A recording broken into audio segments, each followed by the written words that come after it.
Good afternoon, everyone. Thank you for your patience.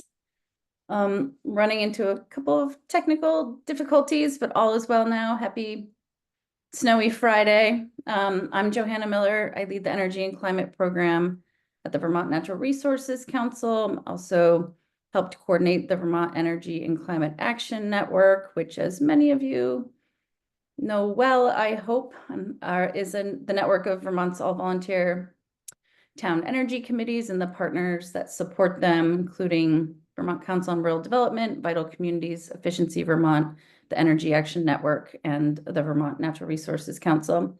So this webinar this afternoon is the culmination of sort of a hybrid of an in-person event and a series of webinars this week as part of our Vermont Community Energy and Climate Action Conference. On Tuesday, we partnered with the Energy Action Network at their annual, sort of at one of their summits, sort of decompressing and reflecting on the results of the election and what that means for our climate and clean energy work collectively. We had a peer-to-peer town energy committee roundtable on Wednesday, a collaborative focus on resilience yesterday with Rebuild by Design. And we are glad to have you all this morning for this session that's really focused on pollution reducing opportunities in our homes, our buildings, our transportation sector, and glad to have some experts with us today who are going to give us a sense of like the lay of the land, where we're at in terms of, work underway and work ahead. Obviously, the election had some significant implications and will have some significant implications in terms of a transition in leadership, both in Vermont, in the legislature, and clearly at the federal level with the incoming Trump administration, who has made abundantly clear their commitment to doubling down on fossil fuels and potentially having significant implications for programs like the Inflation Reduction Act. So in today's webinar, we're going to hear first from Ben Edgerly-Walsh, who is the Climate and Energy Program Director at the Vermont Public Interest Research Group, VPIRG. Ben's going to set a high-level frame about sort of where we're at and some, from his perspective, which is a very well-informed perspective, both from the local level and at the legislative level, what might be happening underway and really important for us to have on our radars. And then we will hear from Ian Lund, who is the Energy Program Specialist at the Vermont Public Service Department, who's going to speak about the anticipated focus and goals of the Homes and HERES program. These are Inflation Reduction Act programs that are focused on low-income weatherization and beneficial electrification for low-income earners. And Ian, when he joins us, will be also speaking to the Solar for All program and the three components of that program. And then last but not least, we're going to hear from Mike Yantachka, who is a resident and former state representative from Charlotte.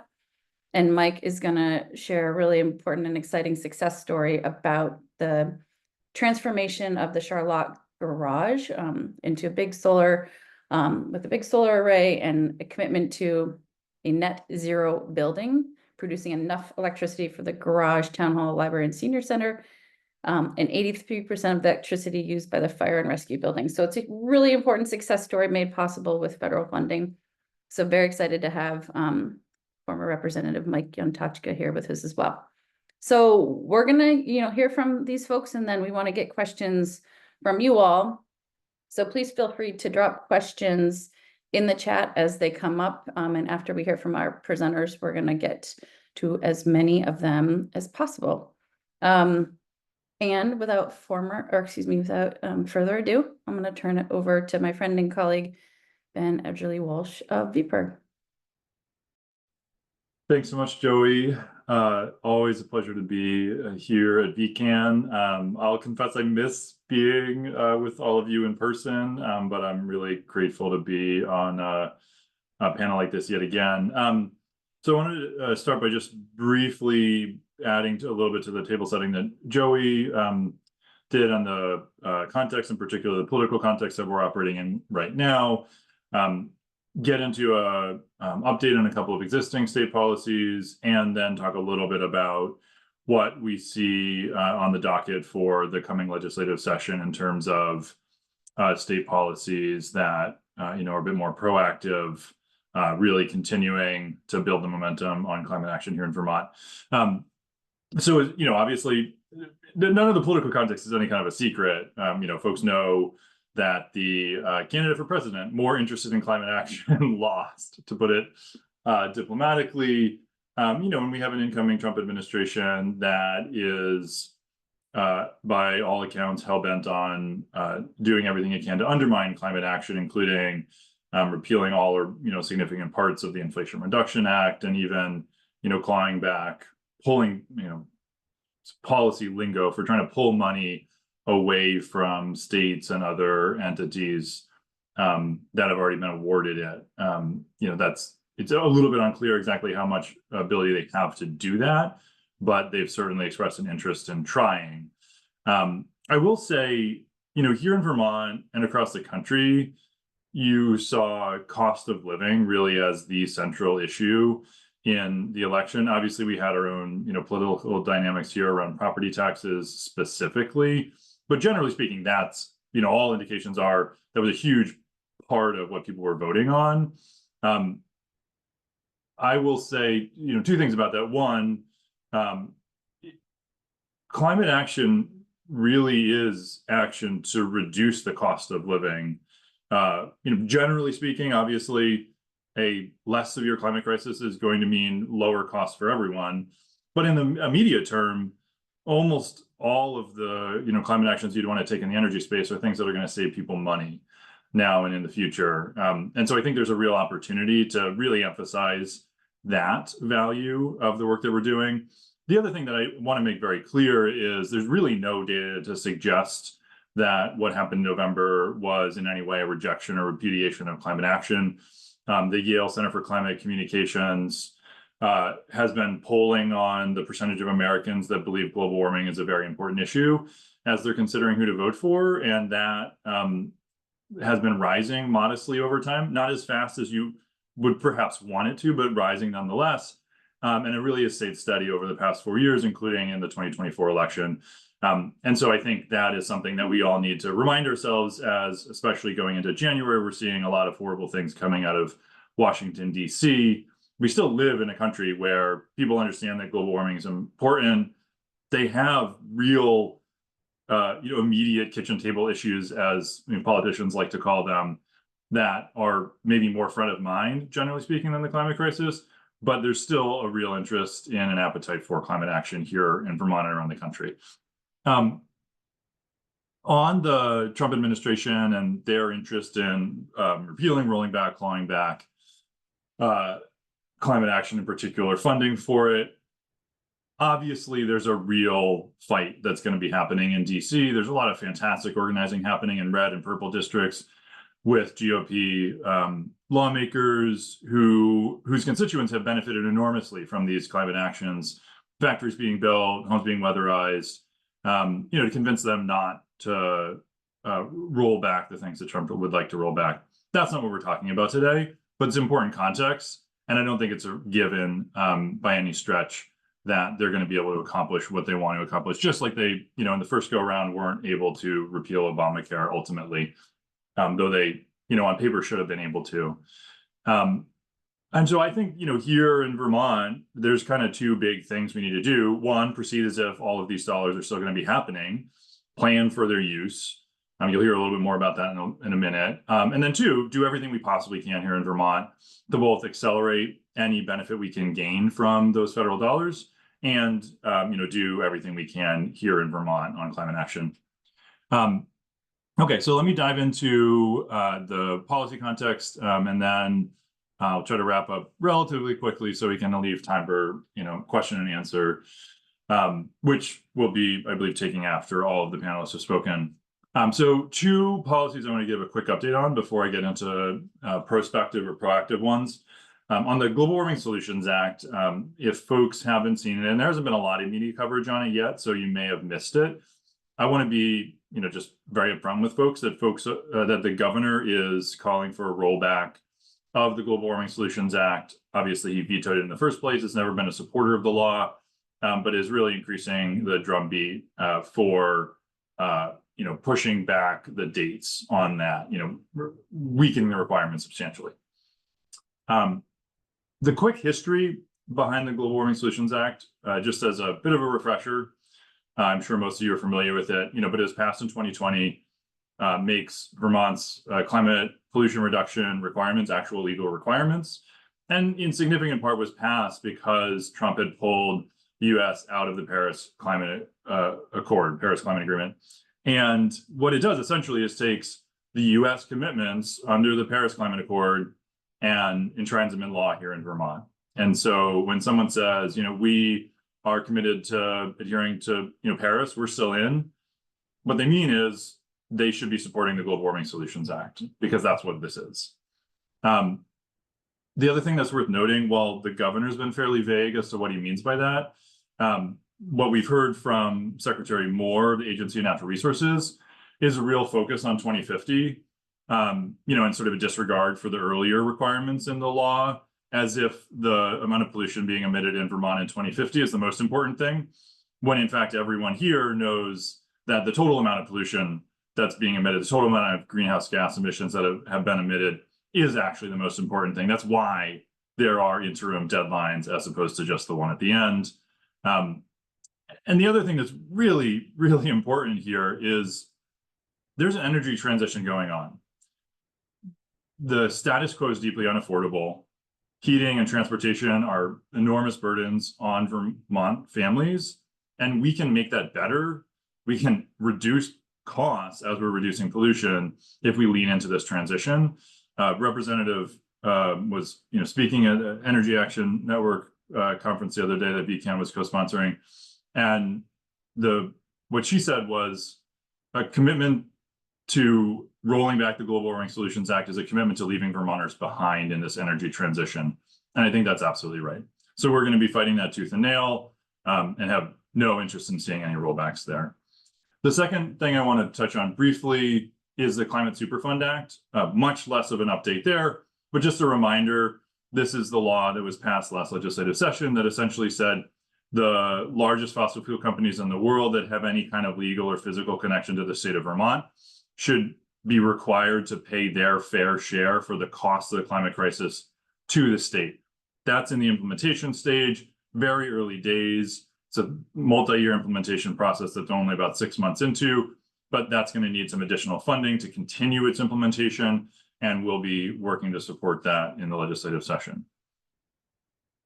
So what are we working on to proactively reduce pollution beyond what's already going to happen because of existing state law? Obviously, the Clean Heat Standard that came out of the Affordable Heat Act that was passed a couple of sessions ago is a huge endeavor that the legislature is going to be hearing a lot more about in January, when the Public Utilities Commission, which is the state regulatory body tasked with designing that program, comes forward with their final design. We don't know what it's going to look like yet, for the simple reason that they have not finished that work. And so we're really interested to see what's landing in the legislature in January. It'll be mid-January when that comes out. And the Public Utilities Commission has also said they're going to be coming forward with their own ideas. And this is no secret, it's in their public reporting, have expressed some concern about the complexity of the Clean Heat Standard and are going to be coming forward with ideas that they believe to be simpler and or easier to implement. So there are going to be a number of things the legislature is going to be hearing about how we can accelerate the transition to cleaner, more affordable heat in January, and we're all going to be going over those and trying to figure out the best path forward, given obviously the tougher road in the legislature with a smaller majority of legislators interested in climate action. The other thing I just note quickly here is the Inflation Reduction Act, which you'll hear more about in a minute, has a lot of really valuable tax credits in it, in particular around efficiency and electrification technologies. And there's an enormous opportunity if we lean into this now to bring in more federal dollars, to leverage those federal dollars to make this a cheaper and easier transition for Vermonters. And so whether it's a clean heat standard or something else, there's a real need to enact more policy to help Vermonters cut their energy bills in the heating sector while they're cutting pollution. And as long as the Inflation Reduction Act funding continues, and I think there's, again, a real chance that that could happen despite Trump, every year we wait to lean into that action is another year of federal dollars that we're not leveraging. Last thing I'll note here is Vermonters are very interested in this transition, and we've got the numbers to prove it. Vermonters have adopted these technologies at a rate faster than 47 of the 50 other states. We're number 3 per capita in taking advantage of those IRA tax credits for heat pumps and weatherization and all the rest. And so we want to, again, use this opportunity to make this easier for all Vermonters. Last couple of things I want to touch on are renewable energy and transportation. Renewable energy, I'll be quick. The legislature just overhauled the renewable energy standard, requiring Vermont's utilities to get far more new renewable electricity built. And there's an opportunity for the legislature to enact policies that shape a little bit more what exactly that looks like, what size those solar farms are, where they're being built, that sort of thing. There's also a real interest in community solar. I know the affordable housing community is interested in continuing to access solar. And so there's, I'm sure, going to be a conversation around what we can do there. Lastly, in the transportation space, there are a couple of really big gaps that have emerged over the last year. There's been a real excitement and uptake of electric vehicles, and the low and moderate income incentives for electric vehicles, new and used, that the state has funded in the past have dried up. They're not available anymore because the funding has been spent. Similarly, in the transit space, there are real struggles. Green Mountain Transit is shutting down some routes, limiting others. And so in those two spaces and with other transportation alternatives, there's a real need to find funding.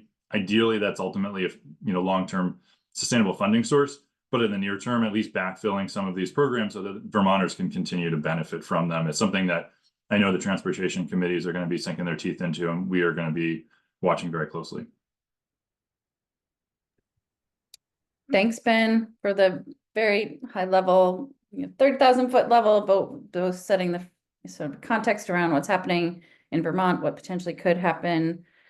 And that's a great segue. Just a reminder to you folks have questions for Ben, or folks have questions in general, please drop them in the chat after we hear from our presenters.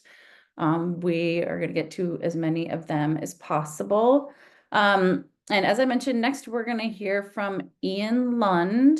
Ian is an energy program specialist in the Division of Efficiency and Energy Resources at the Vermont Department of Public Service. Thank you so much for being here, Ian, providing your time.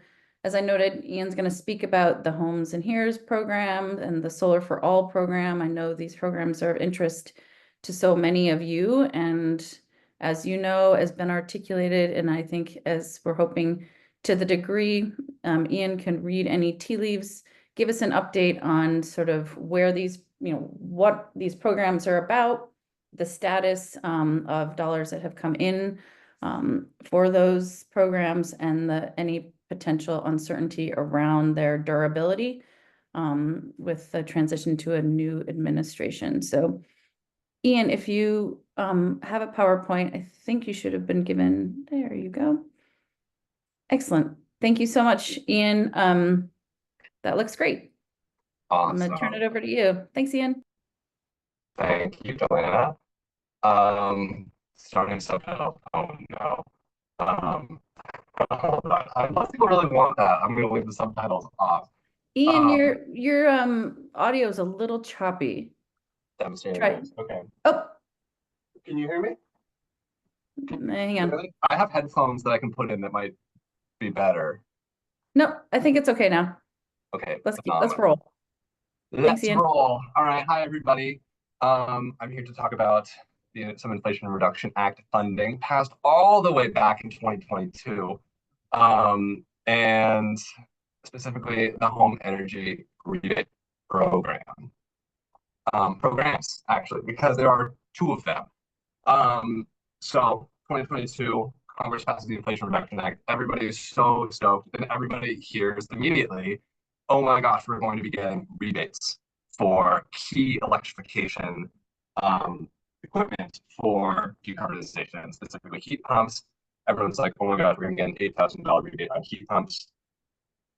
Turns out that's not coming until 2025 because DOE set up a very intricate application process that wasn't announced until 2023. And then we had to spend about, the application is due January 1st. We were like, we're not going to need all that time. And then indeed, we did need all that time to get all our ducks in a row and comply with all the various program requirements. But we are nearing the finish line. So we were awarded this, Vermont was allocated $58 million in formula funds for the home energy rebate programs. There are two programs, the home efficiency rebates program, aka HOMES, and that is funding things like weatherization and efficiency, focusing on, the envelope of the house. And then there's the other program, which is the home electrification and appliance rebates program, aka Ian, yes. I'm sorry to interrupt you, but your audio's still a little choppy. Let's try those headphones, Let's try those headphones. especially if they look really cool.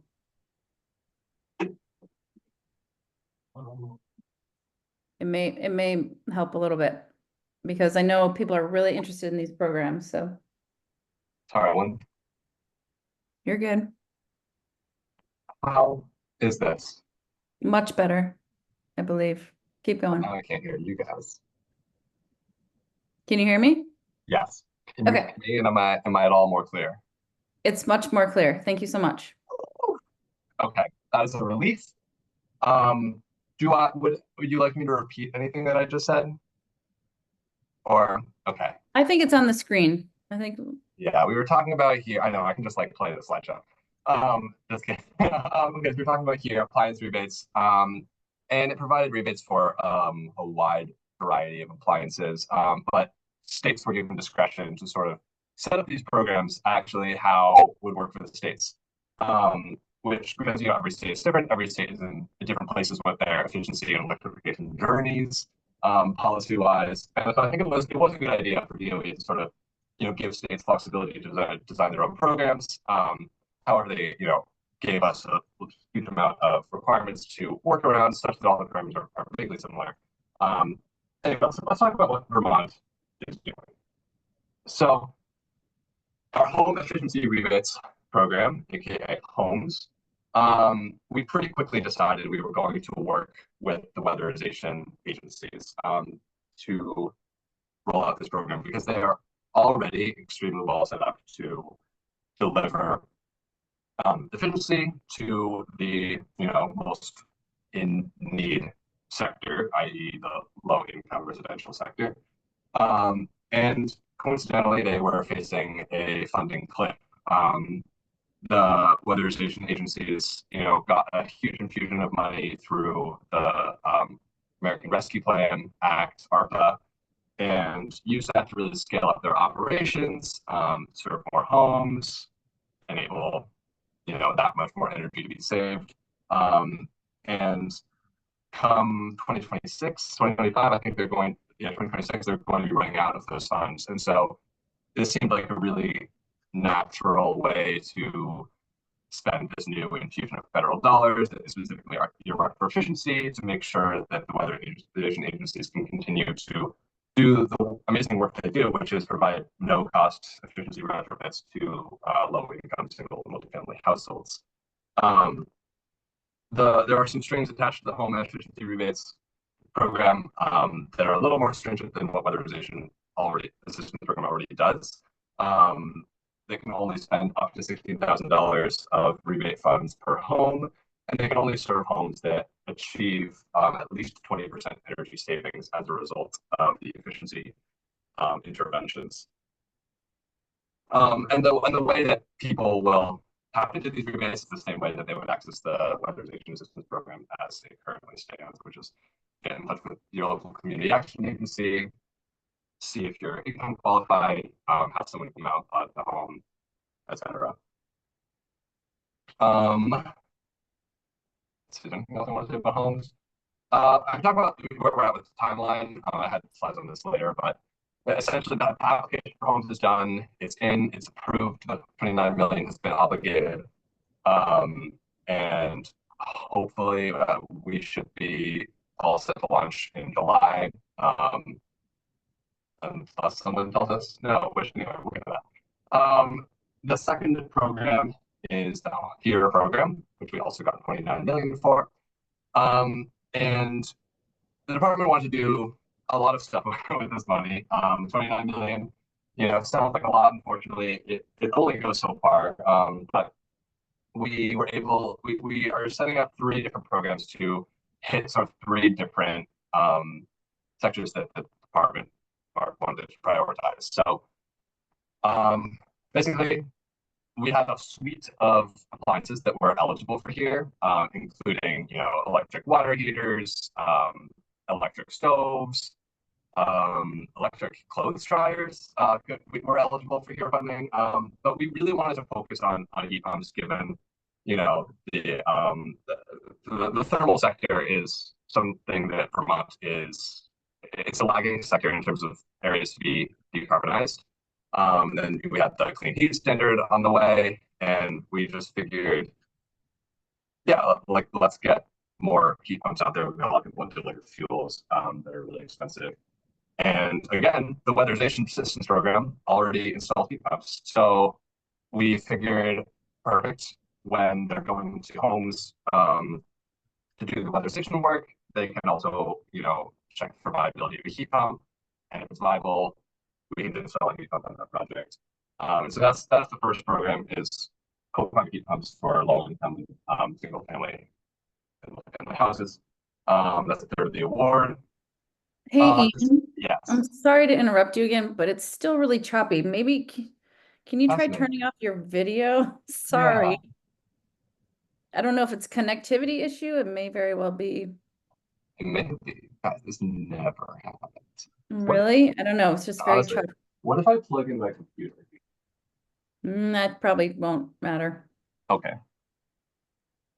Or just try to stand still. I don't know. Sometimes it's clear and then sometimes it's like radically choppy. Okay. I'm gonna stop my video. No one will miss me. Oh, I miss you, but we can hear you, especially if you just try not moving. It seems like there you go. Oh. Okay. Sure. Okay. There, now we hear you. Keep going. Thanks, We're Ian. back. Line? Just kidding. Okay, so the second program is cold climate heat pumps for moderate income single family households. This is easily the most clamored after program. After the Inflation Reduction Act passed, I probably get an email a week saying, hey, I would love that rebate for the heat pump I just installed. How do I get that? And which is always a hard email to get, because they're not available yet. Not until program launch, which is anticipated to be April 1st, 2025. I'm just gonna pause and can you guys hear me still? Now I'm in my head about it. Yeah, we can definitely hear you, Ian. Awesome. Okay. The deal with the moderate income heat pump incentive is there's only $8,000 available per household. And it requires a 50% matching customer contribution. So the way it works is if you buy, say, a $12,000 heat pump system and you're a moderate income household, what you'll do is you'll go through EVT, they'll make sure your income's qualified, they'll check out your home, and you'll be required to put up, $6,000, and you can get $6,000 back in the rebate. And I believe that will be taken care of at the contractor level, so the customer won't have to pay $12,000 and then wait for it to get $6,000 back, but it'll just cost $6,000 upfront, which should be great. And that's a $9 million program. Efficiency Vermont has been really helpful in helping us set that up. And then the third piece of the HERE program will be the low-income multifamily new construction program. This is an existing program through Efficiency Vermont and some of the other energy efficiency utilities, basically to help offset the cost of electrification and efficiency for new construction buildings in the affordable housing sector.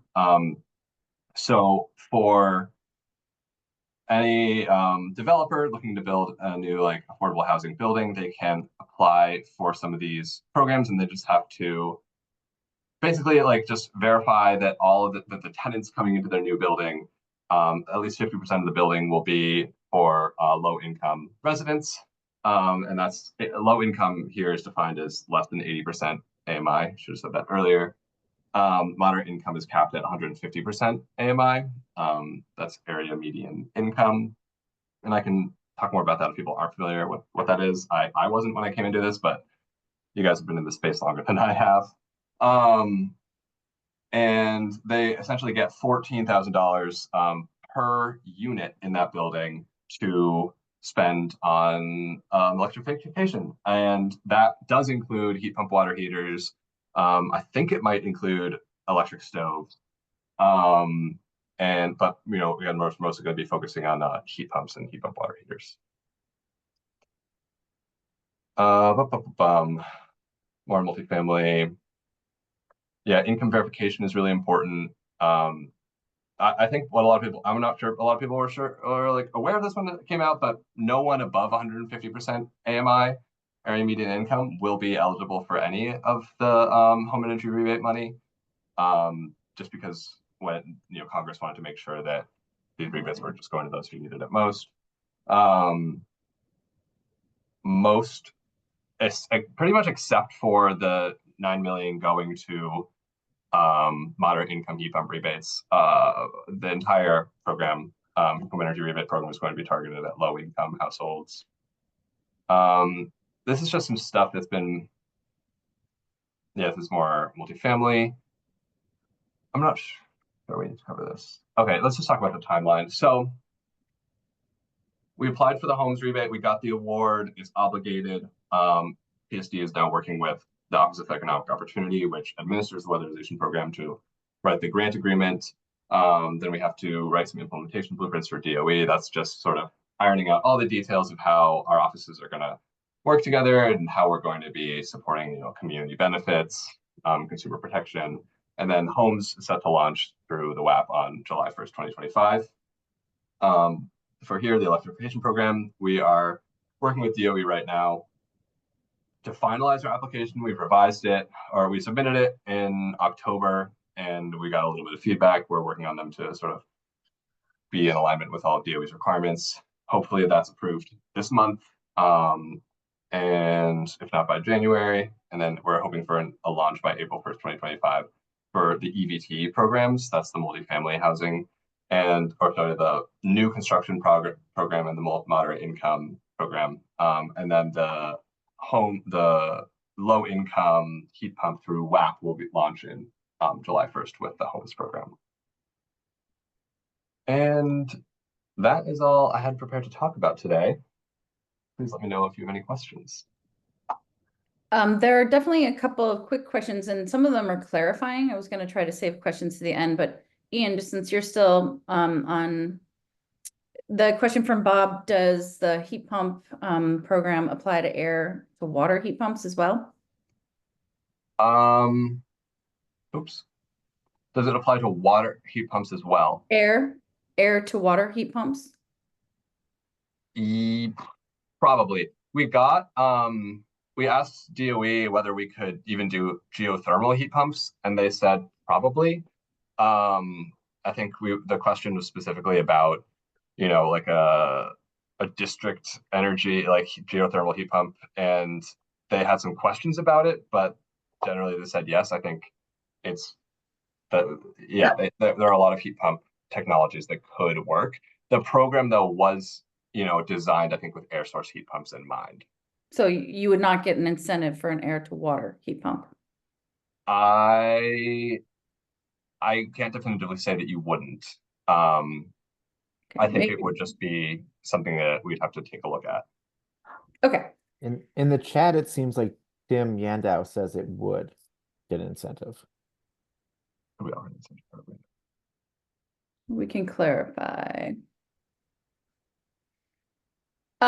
in the meantime, maybe we can figure that out. I want to pivot us to our final speaker because it's such an exciting success story. Thank you so much, Ian. If you don't mind hanging around, hopefully we're going to get some more questions that all of our speakers might be able to help answer. But in the meantime, I'm going to turn it over to Mike Yantachka from Charlotte, who's a former state representative and an active Charlotte Energy Committee leader who has a really exciting success story about the Charlotte Garage, supported by federal funding, with the potential to, I hope, inspire and potentially,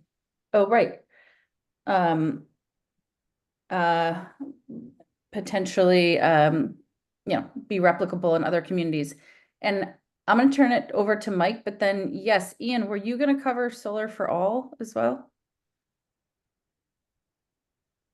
Maybe after, Yeah, I can for sure touch on that. Okay. I have not been as steeped in the Solar for All programs, but I can generally talk about the three that we're working on and where we're at. Okay, well, let's come back to that after we hear from Representative Yantachka. Mike, please take it away. Thank you. Okay, thank you. Good afternoon, everyone. Be happy to be here to present the Town Garage project in Charlotte. The project I'm talking about today is one that the Charlotte Energy Committee is proud to have had a part in advising our select board. Let me share my screen right now.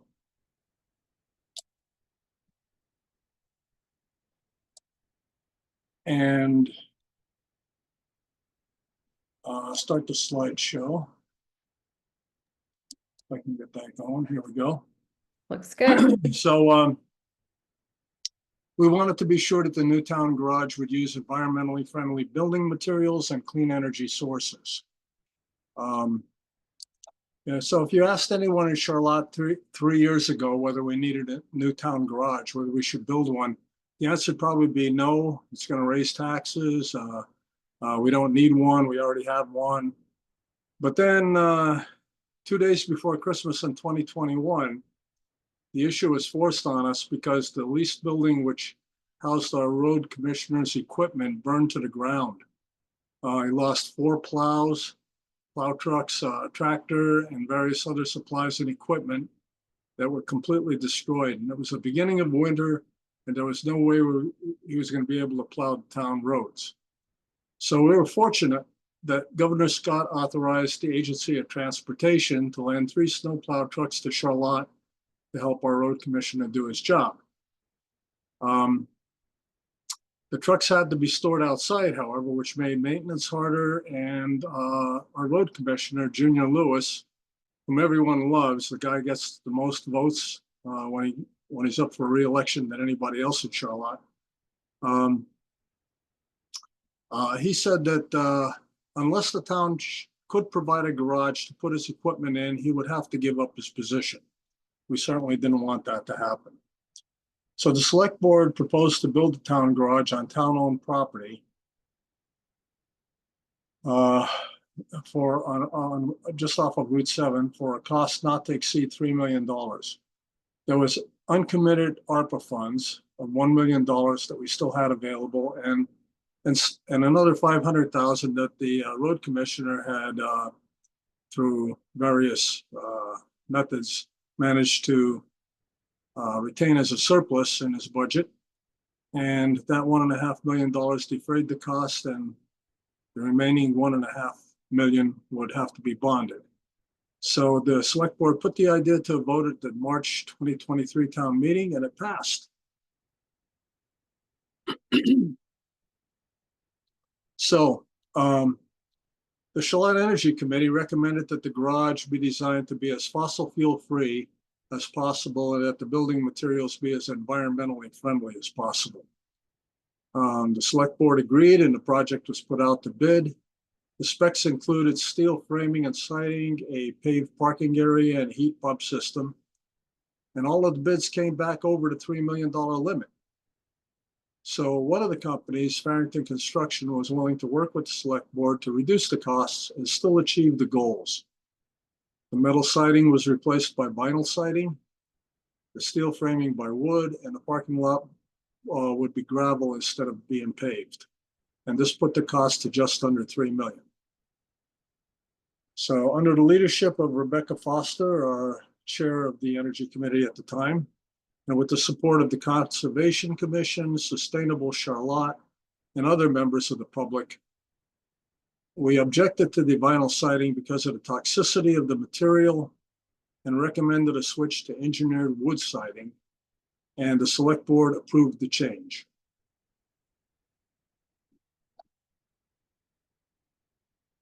So then in August 2022, the Biden administration passed the Inflation Reduction Act, which made municipalities eligible for a direct pay incentive for renewable energy. And the Energy Committee had been thinking of ways to get the town to adopt solar to offset the town's electricity usage, and brought this, the Inflation Reduction Act opportunity to the attention of the select board. The select board was receptive to the idea of putting solar on the roof of the garage, and decided to put it out to bid. So some of our Energy Committee members researched the electricity demand for the 4 existing town buildings, the town office, library, senior center, and fire department, and the projected demand from the town garage. And the select board put out the RFP, request for proposals for maximizing the solar energy production on the roof of the garage. So Suncommon won the bid for a 110 kilowatt system, and it would cost just under $300,000, and it is estimated to supply more than 90% of the annual demand. The federal direct pay incentive of 30% reduced the cost to about $197,757. So this will be funded by a 2% loan from the Vermont Bond Bank. Let's see here. So the photo on the side, whoops, clicked the wrong thing.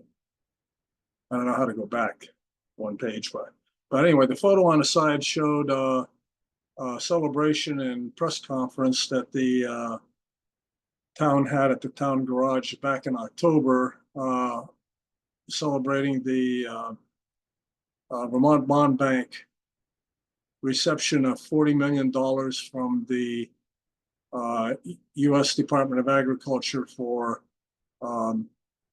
green loan fund.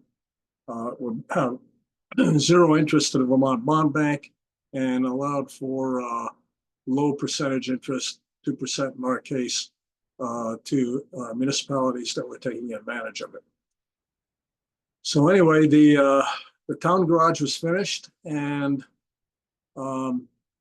since May 1st of 2024, the array has produced 92.3 megawatt hours of electricity, of which 88.3 was returned to the grid and parceled out to the library, the town office, senior center, and fire department to offset their usage.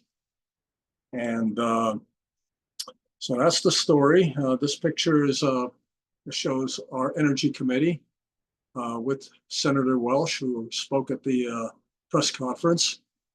And, you know, we are glad to have been able to participate. Thank you so much, Mike. It's such a great success story. I love how the leadership of the Town Energy Committee catalyzed the project, and all the different partners who made it possible, and the creative funding mechanisms that you leveraged. And just a side note that we do hope to have the Vermont Bond Bank join us early in the new year to go more deeply into their energy efficiency and renewable energy loan program that Representative Yantachka referred to. So stay tuned for people who want to go far more deeply into that, also talking more about the direct pay program that communities can leverage in that webinar. So stay tuned. In the meantime, there are several questions. Many of them looks like thus far for Ian. So related to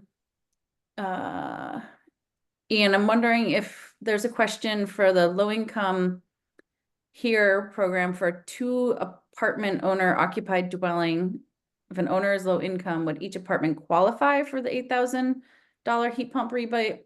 Does it matter if the other apartment is a short or long-term rental?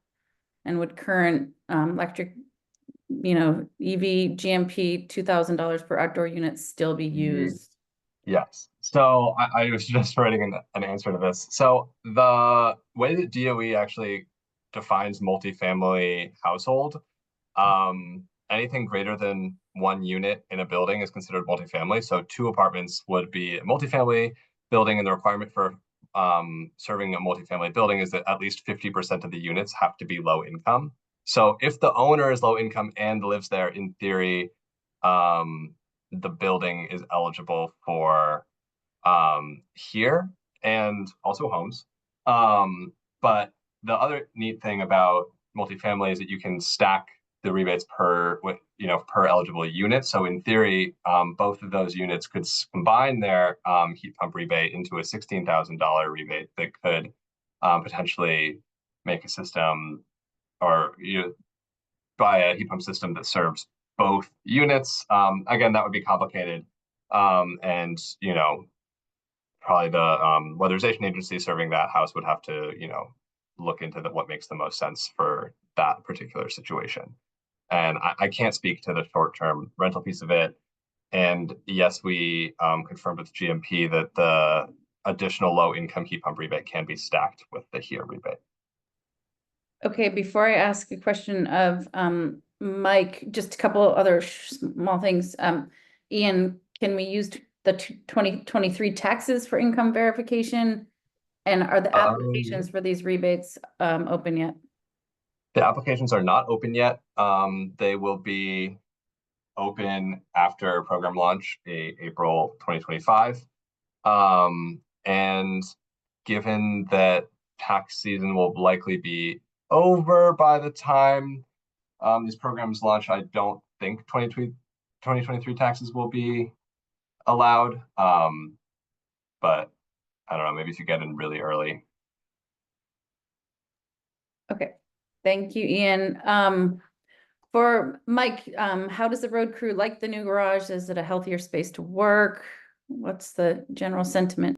Yeah, the general sentiment is great. I mean, I don't think I mentioned it in the presentation, but the geothermal, the garage is heated with a geothermal heating system, which has,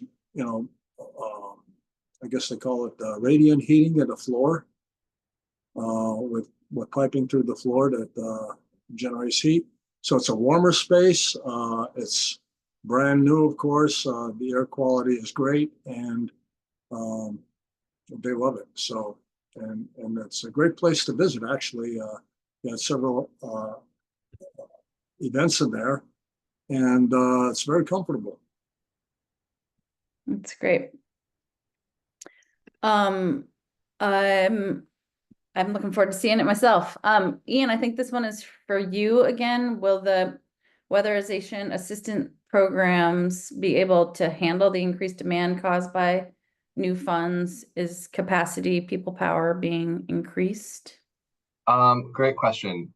Though, yes, they will be able to handle it, in part because both of these programs are serving, are going towards services that they already provide, but are going to be running out of money for in the coming years. So the goal of the HERE integration with heat pumps and the homes funding to maintain their capacity is that we don't want these programs to end, which they would if they weren't getting this IRA infusion.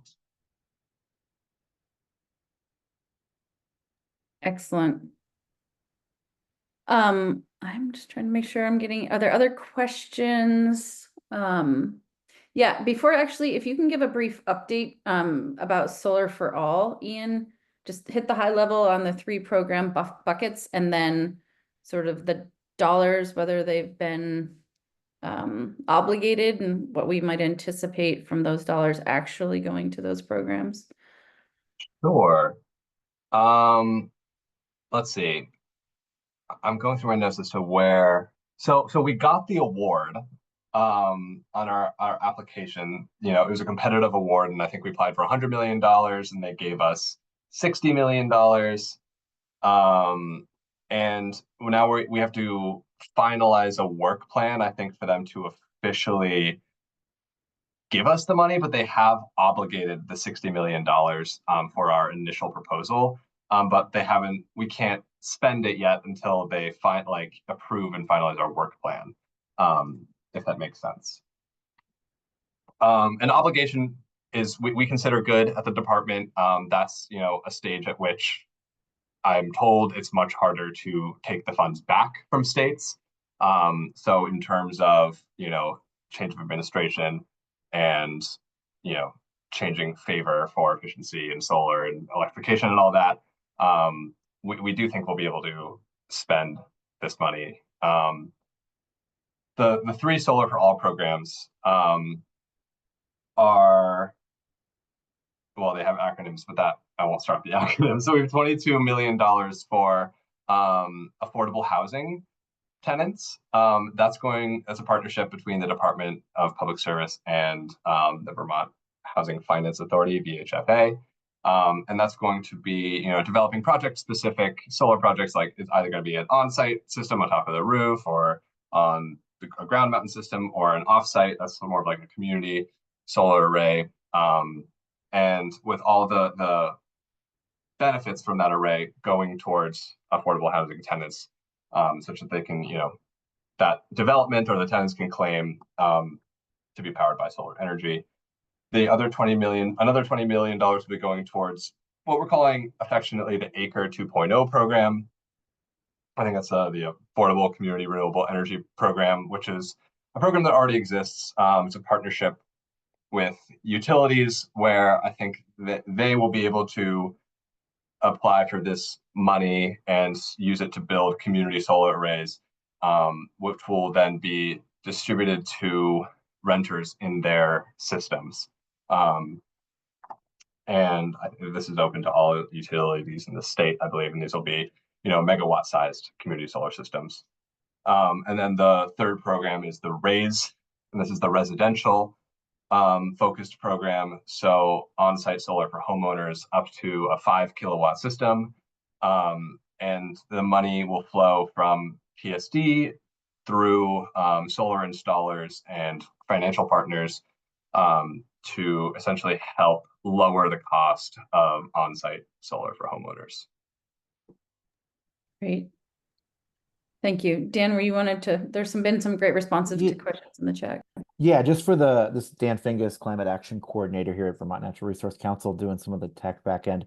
Wanted to share some of the answers that have been going on in the chat so that those watching this video in the future can benefit from them.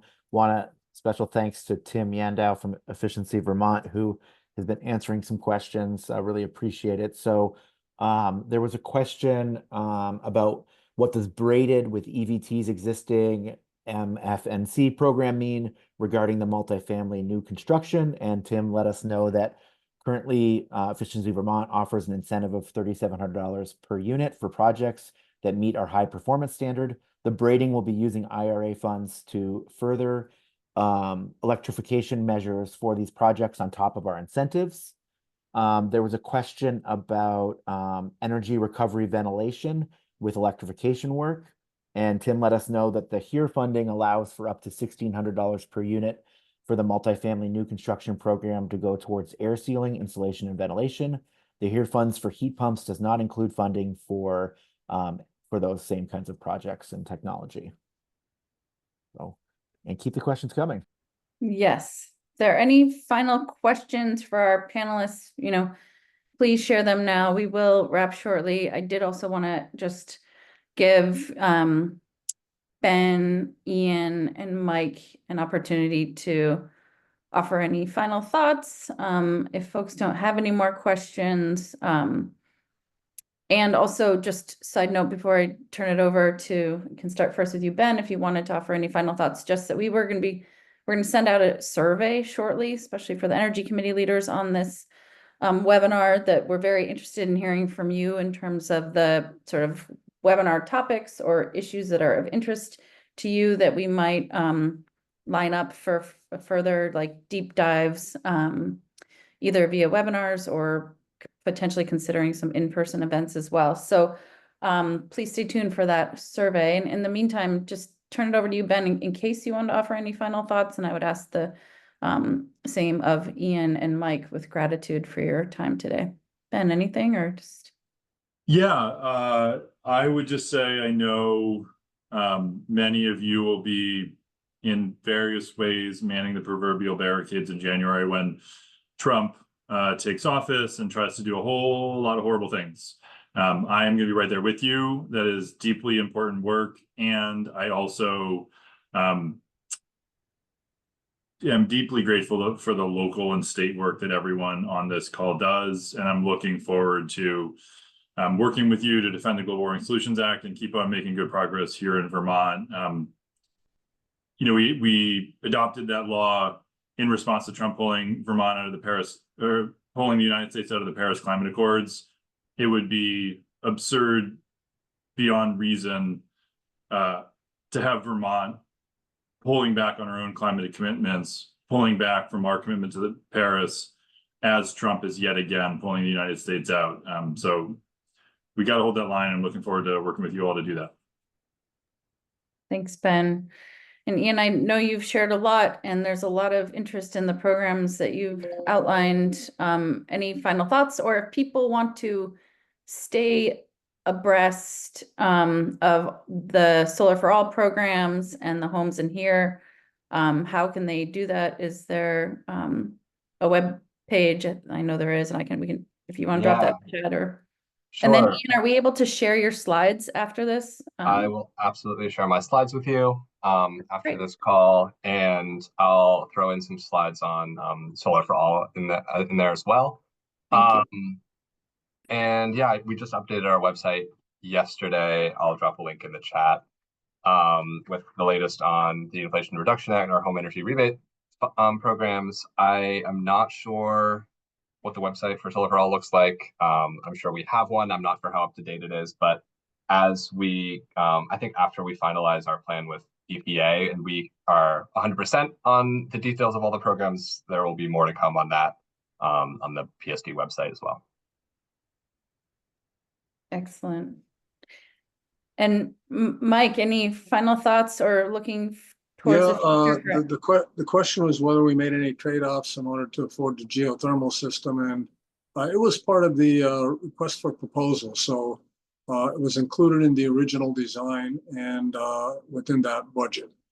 And I also want to note that Deirdre Holmes, who's also on our energy committee, indicated in the chat that we donated a designated iPad to the library, which is out on the front desk and allows anybody to see what the solar generation is at a given time. So, you know, it's a way to connect with the public too and let them see how the garage is helping to save taxpayers money as well. That's great. And that very well may be a great sort of note to end on, a great success story, local led leadership through the Charlotte Energy Committee and many other partners that you mentioned, Representative Yontachka. I really just want to, wait, one last question I see from Bob. Hang on, sorry. What is the downside before we wrap? One last question, and then I will say our goodbyes. What is the downside impact of the loss of group net metering effective January 1st?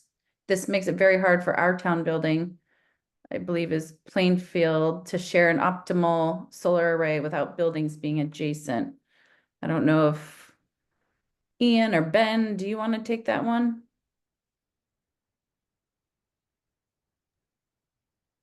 Sure, I can take that. Okay. And, you know, this is something I think I've discussed with Bob in the past. Obviously, you know, offsite group net metering, virtual group net metering, as it's sometimes called, is a program that's been around for a while. It's never really lived up to its full potential in terms of really providing an outlet for low-income Vermonters, renters, folks who can't go solar on their own property to actually fully access net metering, but it's definitely provided a real outlet for the kinds of projects that you were just describing. So it's unfortunate that it's not going to be available coming, into this coming year. That was something that happened in the legislation overhauling the renewable energy standard. And as many folks have heard me say in the past, getting gigawatts of new renewables online that wouldn't have been able to be built otherwise is a trade-off that I think is worth it, even though I don't like having feeling like I had to agree to that. I will say, we're really interested in pursuing other renewable energy procurement programs, whether they're called net metering or not, that allow the kind of project that you're talking about going forward. I don't know if we're going to be able to get that done this legislative session. Certainly interested in trying to do that. But over the next few years, that's certainly something that we're going to be focusing on, because it really is important that Vermonters and Vermont communities can directly access the benefits of renewable energy, not just through the grid more generally. I know it's probably not satisfactory, but it's the best answer I've got at the moment. Yeah, no, I thank you, Ben, for that answer. And I think what it underscores is just the ongoing work that we need to be doing. So I want to be respectful of people's time, and Bob, maybe I can follow up with you directly if there are further questions. And I think your concern is a legitimate one. And I think what Ben highlighted, what we all know, there's a lot more work to do. There's a lot of uncertainty. There's some exciting programs that will be rolling out that I hope will be durably funded and not rolled back. But I'm really grateful for the local leadership and all of you taking the time today and all you do in your communities. And, we're going to be rolling up our sleeves in January. Look forward to collaborating with you all further. So thank you so much for your time today and all you do. And I hope you get out and enjoy what is a beautifully sunny day here. Thanks all. I can stay on.